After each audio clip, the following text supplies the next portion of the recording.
The Andes Mountains do not care about human ambition. At an altitude of 3,500 meters, the air is so thin that every breath feels like inhaling shards of glass, and the temperature routinely plunges to a merciless -30 degrees Celsius. In October of 1972, this frozen, jagged wasteland became the stage for one of the most harrowing, psychologically devastating, and ultimate survival stories in human history, the miracle of the Andes. It is a narrative that forces us to look into the absolute darkest corners of human desperation and ask ourselves a terrifying question. If everything was stripped away, how far would you go to stay alive? Our story begins on October 12, 1972, in Montevideo, Uruguay. The atmosphere inside Uruguayan Air Force Flight 571 was electric.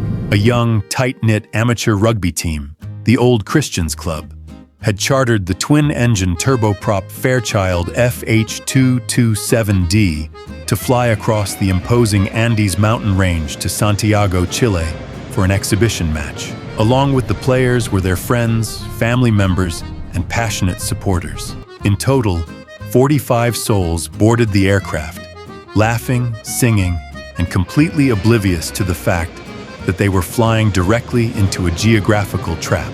The flight was forced to halt overnight in Mendoza, Argentina, due to volatile, unpredictable mountain weather, a standard precaution when dealing with the notorious updrafts and turbulent storms of the Andes. The next day, Friday the 13th of October, the sky seemed clear enough to proceed. The pilots, however, made a critical mistake before they even reached their destination.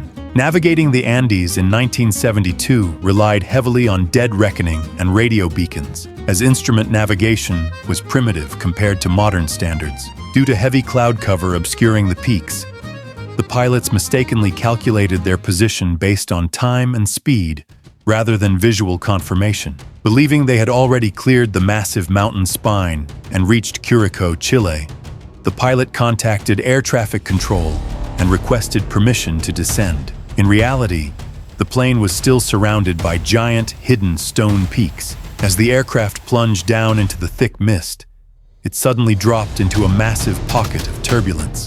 The clouds parted for a fraction of a second, revealing a terrifying sight directly ahead, a sheer, vertical mountain ridge. The pilots slammed the throttles to full power, attempting to claw the aircraft upward into the thin air. But it was too late. The heavy tail structure of the Fairchild struck the ridge first, shearing off completely and taking several rows of seats with it into the abyss. A microsecond later, the right wing clipped another peak and tore away, followed instantly by the left wing. What remained of the fuselage, a hollowed-out metal tube, slammed down onto a steep glacier at an incredible speed, acting like a horrific, uncontrolled sled. It skidded down the treacherous snow slope before violently colliding with a massive snowbank, bringing the screaming passengers to a sudden bone-crushing halt. Out of the 45 people who boarded the plane, 12 were killed instantly in the impact or thrown out into the sky when the tail broke apart. 5 more succumbed to their catastrophic injuries by the following dawn. For the remaining 28 survivors, the nightmare was only just beginning. When the sun rose over the mountains on the morning of October 14th, the survivors looked out upon a landscape of total desolation. They were trapped in a remote, high-altitude valley on the border between Argentina and Chile, completely surrounded by towering walls of ice and rock. The wreckage of the fuselage was their only shelter against the biting winds, but it was a mangled, chaotic mess of twisted metal, broken seats, and aluminum insulation. The immediate priority was triage. 2 medical students who had survived the crash, Roberto Canessa and Gustavo Zerbino, worked tirelessly with zero medical supplies, using parts of the aircraft structure to splint broken limbs and pieces of seat fabric to bandage gaping wounds. The psychological shock was profound. These were young men from comfortable urban backgrounds in Uruguay. Many had never even seen snow before, let alone been forced to endure a sub-zero environment. They possessed no winter clothing, no heavy coats, no boots, and no sunglasses to protect their eyes from the blinding glare of the snow, which quickly caused cases of painful snow blindness. To combat the freezing nights, the survivors displayed incredible ingenuity. They used the vinyl covers from the broken seats to create makeshift blankets. They figured out how to use the aluminum backing of the seats to reflect the sun's rays and melt snow into drinking water, keeping dehydration at bay. But their most pressing existential threat was hunger. The plane's galley held virtually nothing. The survivors systematically gathered every shred of food left in the luggage: a few chocolate bars, some crackers, a couple of jars of jam, and several bottles of wine. Under the strict leadership of their team captain, Marcelo Perez, these meager rations were rationed down to microscopic portions. A single capful of wine and a sliver of chocolate was considered a full meal for a day. They kept their spirits up by listening to a small, battery-powered transistor radio they recovered from the cockpit. They nestled around it, straining to hear news of the international search efforts. They knew that planes were flying overhead, searching for them. What they didn't realize was that the white fuselage blended perfectly into the vast, snow-covered glacier, making them completely invisible from thousands of feet in the air. On the 10th day of their ordeal, the small radio delivered a crushing blow. The announcer's voice reported that the search for Uruguayan Air Force Flight 571 had been officially called off. Because of the extreme conditions and the passage of time, the authorities concluded that there was zero chance of survival. They would wait until the spring thaw to recover the bodies. The silence that followed that broadcast was heavy, absolute, and suffocating. No one was coming to save them. They were entirely on their own.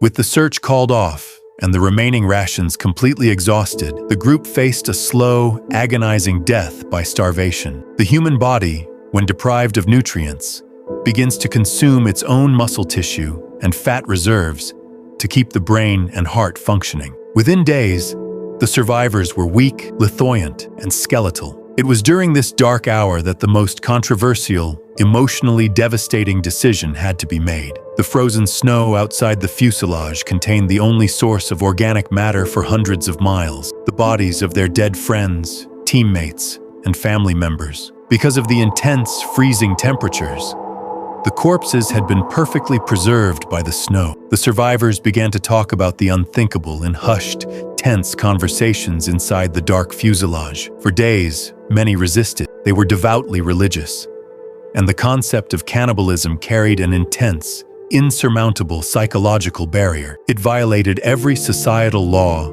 moral code, and spiritual belief they held dear. However, the raw instinct to survive is a powerful force. Arguments broke out.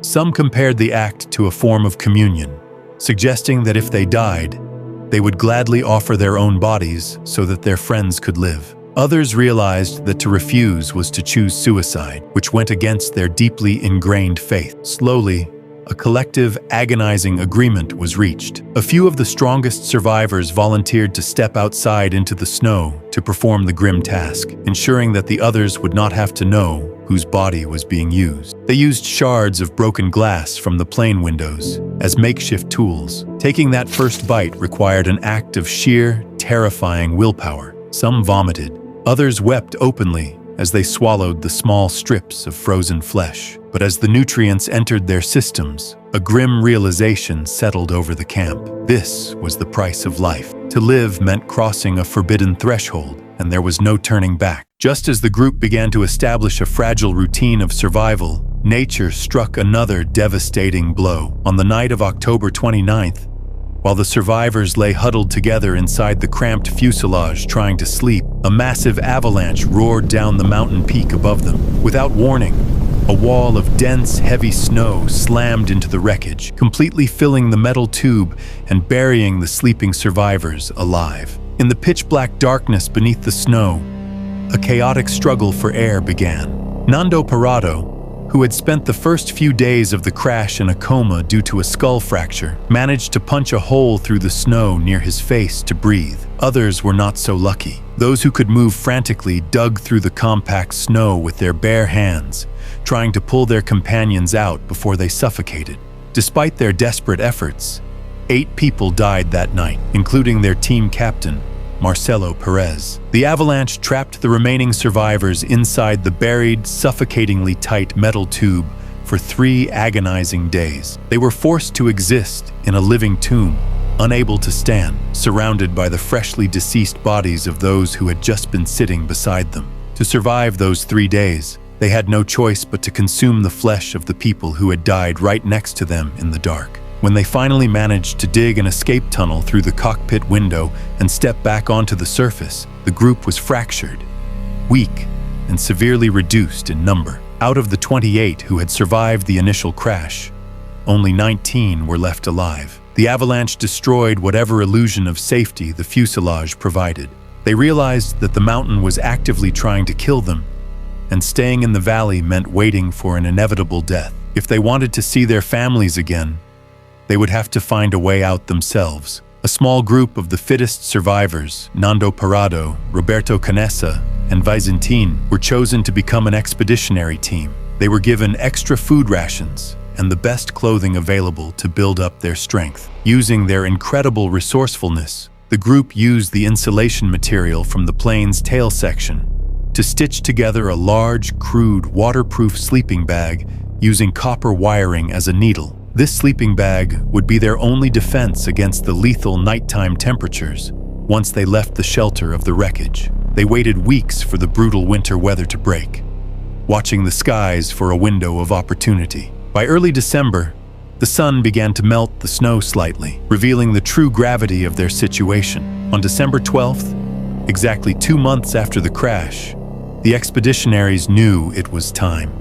Nando Parado looked back at the remaining survivors, grabbed his makeshift gear, and turned his face toward the massive, jagged wall of rock to the west. The trek out of the valley was an exercise in pure impossibility. Parado, Canessa, and Vicentin had no climbing equipment, no ropes, no crampons, and no mountaineering experience. They wore layers of ordinary rugby clothes and wrapped their feet in fabric to prevent frostbite. Their objective was to climb the massive mountain ridge directly to their west, which they believed would lead them to the green, low valleys of Chile. The incline was incredibly steep, a near vertical wall of ice and loose shale.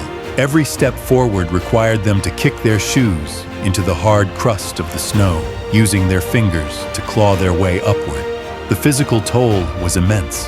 At that altitude, their hearts hammered violently against their ribs and their lungs burned constantly for oxygen. Canessa, a medical student, suffered from severe dysentery, while Parado was driven forward by a fierce, singular psychological obsession to get home to his father, having already lost both his mother and sister in the initial crash. On the 3rd day of their grueling ascent, the trio finally reached the crest of the immense 4,600-meter mountain peak. Panting and exhausted, Parado stepped onto the ridge, expecting to see a clear downward slope leading to the green valleys of Chile just a few miles away. Instead, he looked out upon a sight that nearly broke his spirit. As far as the eye could see, in every single direction, there was nothing but a vast, endless ocean of snow-capped mountains. There was no green, no civilization, and no signs of life. They were much deeper in the heart of the Andes than they had ever imagined. They realized that their journey was not a matter of a few miles.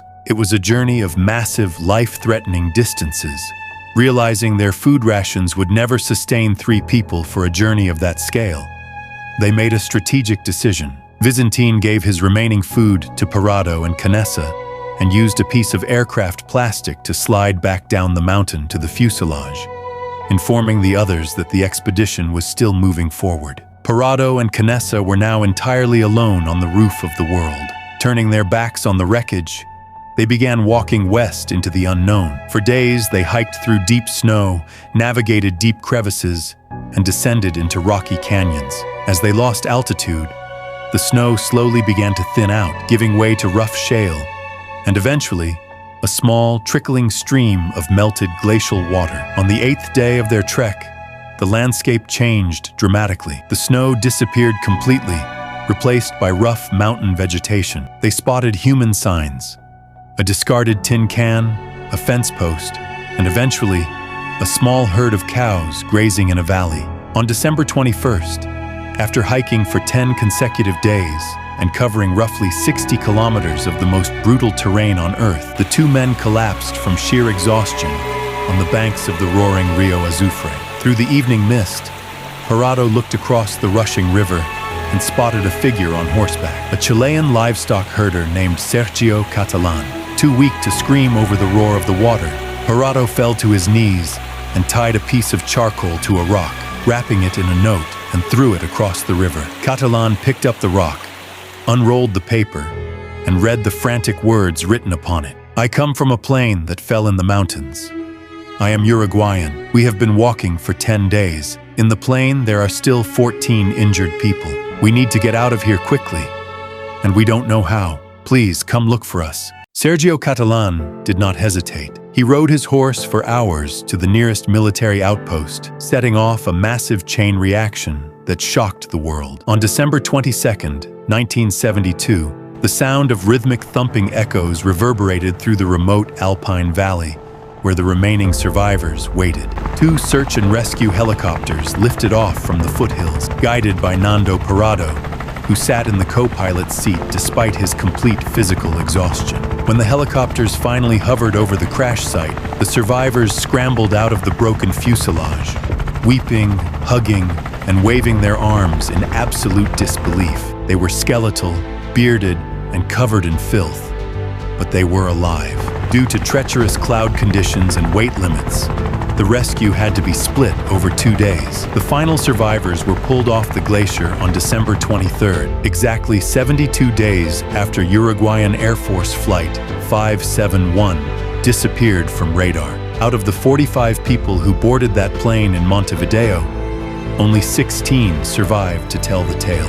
The initial euphoria of their rescue was quickly met with an intense wave of global media scrutiny. When the details of how they survived emerged, the public reaction swung violently between horrified fascination and profound awe. The survivors held a deeply moving, courageous press conference in Montevideo, where they openly explained the pact they had made with one another and the spiritual reality of their choice. Their explanation shifted the narrative completely, turning a story of macabre survival into an inspiring testament to the resilience of the human soul.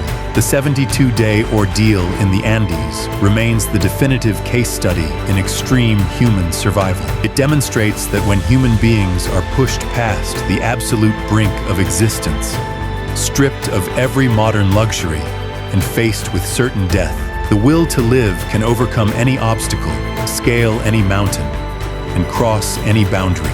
The 16 survivors did not just survive a plane crash. They conquered a mountain, defied death, and proved that even in the coldest, darkest wasteland on Earth, the human spirit cannot be frozen.